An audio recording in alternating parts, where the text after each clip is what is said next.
Mbona unachukua muda sana vipi sasa? Pole.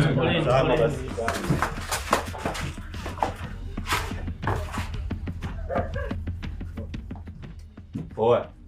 Atembea mtu wangu ndo huyo. Ufala? Au ndo mwalimu bosi? Iko hivi, mimi na hapa masaa mawili tu. 2 hours hiyo. Masaa mawili yanatosha kabisa kumfundisha adabu huyu boya. Yaani kati ya mke wetu afu tunamtia adabu. Yaani wakati mwingine anatakiwa ajue mke wa mtu nini? Sumu. Asiwe anaita zake ndombolo.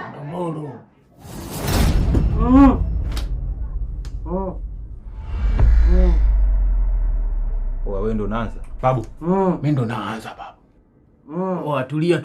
Wewe ushafanya kama 120. Leo zamu yangu mimi mara ya kwanza.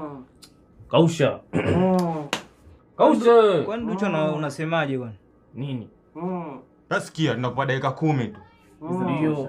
Zinakutosha. Kausha sasa, usipaze sauti, niachie dakika 10. Oya, dakika 10 zinatosha hizo. Nenda kasikie mavi. Nendeni nje sasa. Hii babu sasa tuangalie hapa tuone Mungu.